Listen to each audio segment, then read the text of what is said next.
want me to continue to read you the same book? Or do you want me to read different ones? Are you actually paying attention to the story or just using the voice to go to sleep, I guess is the question. So, tonight we're going to talk about Lauren Spierer. She was a beautiful girl. She went missing at her college, and she has not been found yet. So, she was born in January 1991 to her parents, Charlene and Robert Spierer. Her father was an accountant, and she grew up in Scarsdale, New York. She graduated from Edgemont High School in 2009 and then enrolled in Indiana University, where she was studying textile merchandising. She was very active in the Jewish community at IU, and had spent the previous spring break planting trees in Israel on behalf of the Jewish National Fund. Lauren had a boyfriend. His name was Jesse Wolf, and she also had a friend named Jay Rosenbaum. She met both of these men at Camp Towanda, a summer camp in Pennsylvania that makes me think of fried green tomatoes. Have you seen that? With Towanda. Anyway, sorry. It was there that she also met various other future IU students who later became her circle of friends when she enrolled in college in 2009. On the night that she disappeared, she was drinking with several of her friends. Her boyfriend Jesse didn't go out with her or her friends that evening. He related that he was texting back and forth with her before he went to bed. According to witnesses, she got very intoxicated, and the Bloomington police used video surveillance and witness statements to create a timeline of her whereabouts that night. And it's kind of confusing because there are a lot of names that go with it, so I'll try to stick with it. I'll try to use the same ones. So this is June 2nd, 2011. Late in the evening, Lauren, dressed in a white tank top, a white blouse, and black pants, left her apartment building, which was called Smallwood Plaza. She is accompanied by David Rohn, R-O-H-N, another student that lived in her building. They went to the number 5 North Townhomes to hang with some friends that lived there. Ron also attended the exclusive Columbia Grammar and Prep School on the Upper West Side. His attorney confirms that he left Smallwood with Spierer, and that the surveillance footage showed him returning around 12:30 a.m. on June 3rd, and remaining there until 11 that morning.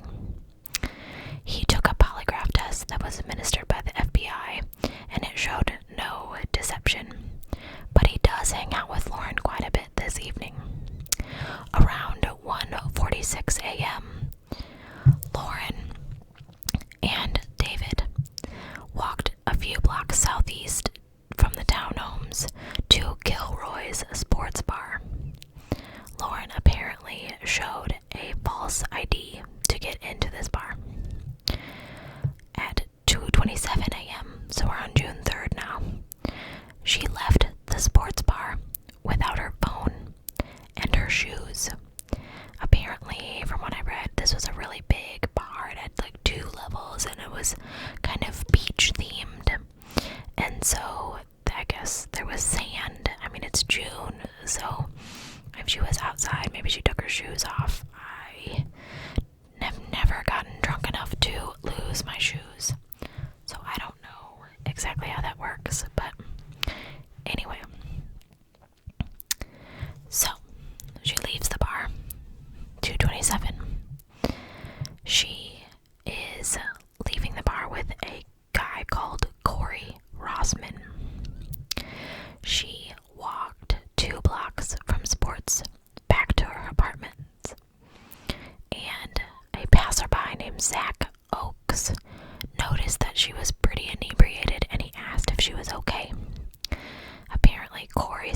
she's fine, I got it. And Zach told him to take her back to her room. They got into a bit of a disagreement, and actually, Zach ended up punching Corey in the face and knocking him down. This apparently made Corey lose his memory of that evening. He doesn't remember that, and he doesn't remember anything after that, I believe, which I find is really kind of suspicious. Like, did you crack your head? I don't know. I don't think getting punched makes you lose your memory, but maybe he had a concussion. Don't really know. Anyway, so 12 minutes after arriving at the Smallwood Plaza, Lauren exits through the front door without having gone to her apartment or getting another pair of shoes. I think maybe because of that altercation, maybe she was like, forget it, let's just get out of here.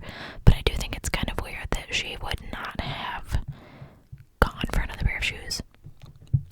I mean, maybe she was so drunk she wasn't noticing that she was walking around without shoes, but anyway, surveillance video shows Lauren and Rossman, Corey, helping. He helped her to her feet, and they walked out of the building because she stumbled. A few minutes later, she is witnessed by a bystander sitting down on a staircase where she fell backwards and hit her head on a concrete step. Apparently, the noise of this impact to her head was loud enough that the bystander heard it and asked if she was okay. According to this woman, I couldn't find her name, Corey replied, "She's okay, I'll take care of it." And afterwards, they continued on up the street. Apparently witnessed that she fell again, and her face hit the ground, like unguarded, because she wasn't conscious enough to put her hands out as she fell. And a few steps later, she fell again. And at this point, Corey is witnessed to be carrying Lauren. So they went through an alleyway that runs between College Avenue and Morton Street. Apparently security cameras picked her exit up from this alleyway around 2:51 a.m. In this alleyway, they found her keys and her purse. Maybe if he was carrying her, she dropped them, or if she's stumbling all around. I mean, are you really keeping track of what's in your hands or things if you're that inebriated? I've never been that inebriated, so I don't know. Anyway, Lauren and Corey arrived at Corey's apartment shortly after that. Michael Beth, Corey's neighbor, was in his own apartment studying. Apparently, Corey was also very intoxicated and stumbling. He apparently vomited on the carpet on his way up to the apartment. Michael stated that he escorted Corey to bed, then tried to persuade Lauren to stay over, just, for her own safety, because she's drunk and doesn't need to be wandering alone at 2:48 in the morning. Michael says that Lauren claimed she wanted to return to her own apartment. I believe that it was said that she said, "I just need to go, I just have to go," or "I just want to go," or something like that. So, 2:38 a.m., according to one bar manager's account, a mystery man throws an intoxicated woman matching Lauren's description over his shoulder near 10th Street and College Avenue. So if this is when, the timeline doesn't match up to when Corey was carrying her. So is this her? Is it someone else? There was no video evidence to support this timeline. The private investigator that Lauren's parents hired believes that it was Lauren, but isn't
sure how Lauren got from Michael Beth's apartment to Jay Rossman's apartment, even though I read that they were next to each other. It's pretty unclear. Around 4:30 a.m., Lauren left Jay after telling him that she wanted to go home. He watched her head down the sidewalk, turn south on College in the direction of the Smallwood Plaza. He was the last known person to see her alive. She's never been seen again. Later, it was confirmed that there were other people staying at Rosenbaum's house at the time. They were not initially revealed in this case, but an internet sleuth later claimed to have seen a tweet that showed that he might have been hosting unidentified visitors from Michigan that morning. Apparently the tweet, if it did exist, is no longer public, but it raised questions about what the visitors might know. Who are these people? If there were other people around, then they saw her, or maybe they know what happened to her. So, still on June 3rd, at 4:35 a.m., a homeless man reportedly heard a woman scream just west of where Lauren was last seen. Apparently, rumors of the scream began circulating shortly after news of her disappearance got out. A reporter from the Bloomington Herald-Times looked into the claim, but it's not clear if police ever ran down the tip. Speculation on the man's identity centered around a well-known Bloomington itinerant named Franklin Road Dog Crawford, who died just a few days after Lauren disappeared. Now we're getting into early afternoon, and people are starting to notice that Lauren is missing. Her boyfriend, Jesse, tries repeatedly to reach her on her cell phone when an employee at the sports bar finally contacts him to say that the phone was left there. Hadar Tamir, the roommate, later tells the Journal that Wolf met her on the campus to get a key and then went to the apartment to look for her. I think it's kind of weird, like, why didn't she just meet him there instead of just giving him the key and letting him go? So, apparently Jesse was never a suspect in this case. He had an alibi. He spent the night at home and went to sleep around 2:30. I don't know. I feel like they always look at the boyfriend, but in this case, they didn't. She was officially reported missing at 4:30 p.m. on June 3rd by some of her friends. Her father found out about this based on a phone call that he got from his other daughter, Rebecca, who calls and says that her friends have reported her missing. Apparently, they started then phoning hospitals and, clinics in the area to see if anyone matching her description had been admitted. Obviously not. The ensuing search gripped the community and the nation at large. Hundreds of volunteers joined Lauren's parents, and Indiana authorities began a massive land search. It covered abandoned quarries, forests, and even the local landfill. But despite their best efforts, they found no trace of Lauren Spierer. So they started to delve a little deeper. Initially, they ruled out Rossman and Rosenbaum being involved. And David, Rossman, his roommate, and I totally just there's so many names in this case. Rossman and Beth and Rosenbaum. Without those three men, there were barely any additional information to go on. In desperation, Lauren's parents hired a group of private detectives to try to figure out what happened to their daughter. The investigators worked their way through a series of leads, which involved ex-convicts, drug dealers, and even members of a notorious biker gang. But all the leads seemed to go nowhere. In the end, they decided to start looking closer at the people that she partied with, at her friends. So, they started with those closest to her, all of the young men she'd been with night she disappeared.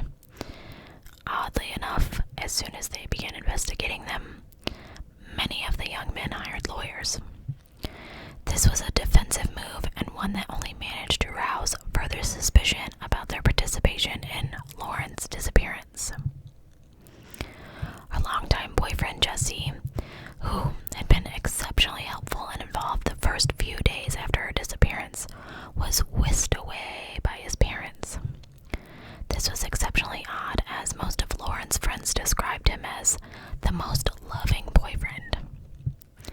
Certainly, he couldn't have harmed Lauren. At least, that much was confirmed. As for Corey Rossman, he was initially ruled out by the Bloomington police. And I remember, he started the night out with her. He carried her to his apartment. Like, if she was that drunk, why didn't you leave her at home? At that point, she still had her keys.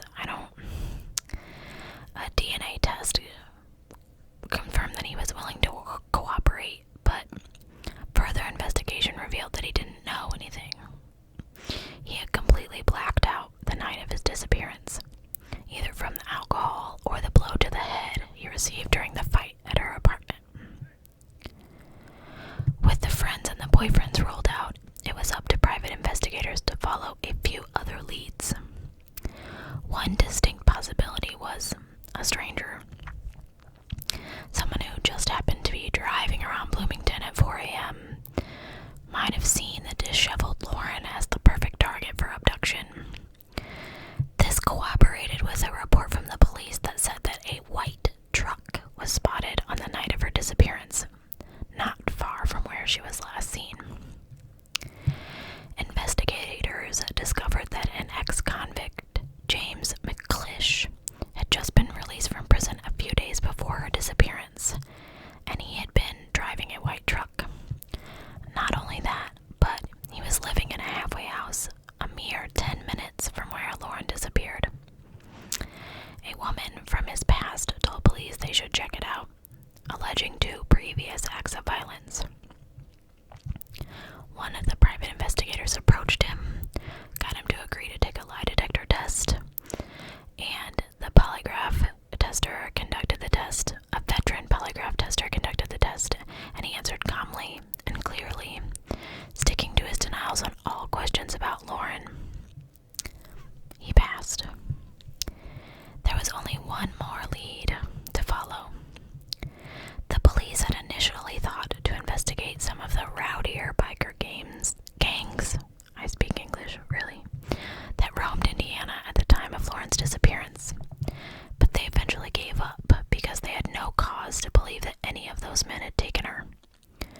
The Spierer's PI went to work looking into the so-called Sons of Silence, centering their investigation on the leader of the gang, Robert Strange. But Robert, too, was innocent of the crime, and the investigators were once more left without any leads. Recently, investigators were given the name of an inmate at an Indiana prison, a young man named Corey Hammersley. Corey was serving a 24-year sentence, getting deep in the drug scene at IU and firing on police officers after a drug-induced meltdown. Apparently, he recognized Lauren on TV and said that he remembered her overdosing at a house party. He claimed that the people at the party, scared of what might happen and not knowing what to do, threw her in the Ohio River. Her body hasn't been discovered, so the search continues. So here's what we know. She was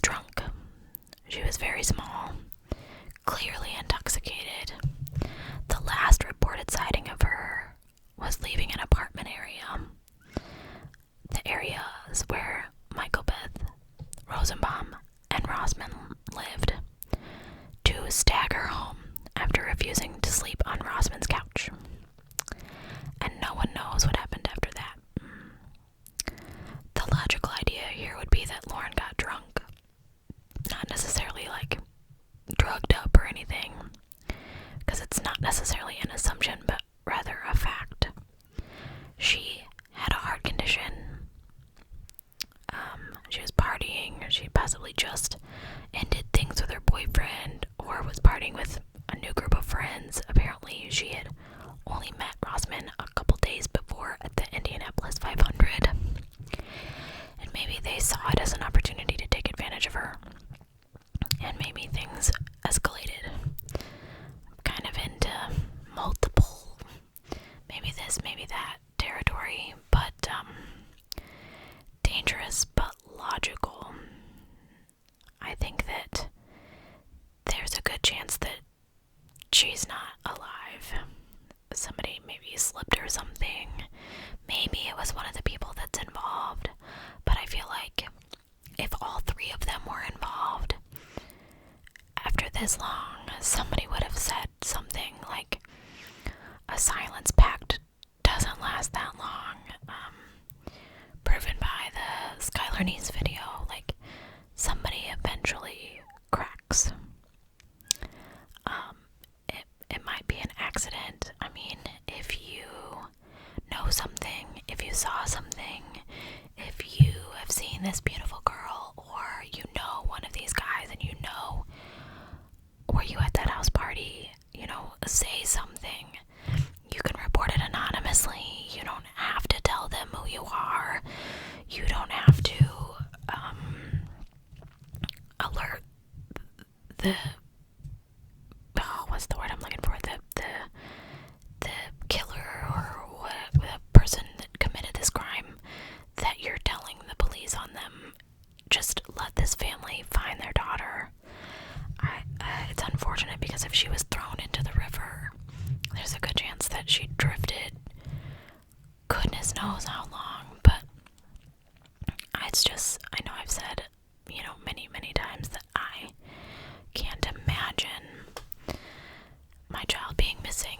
It terrifies me to not know where someone in my family would be. So if you know anything, I'm going to put a link, or in the description box, I'm going to put the phone numbers of who to contact and a couple of websites. I think they have a Facebook out for her.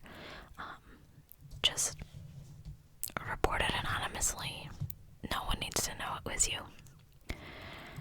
I think that our family deserves that respect. If you saw even the tiniest little detail helps. I know I've said that like in 5 videos, but I sincerely want all these people to be found.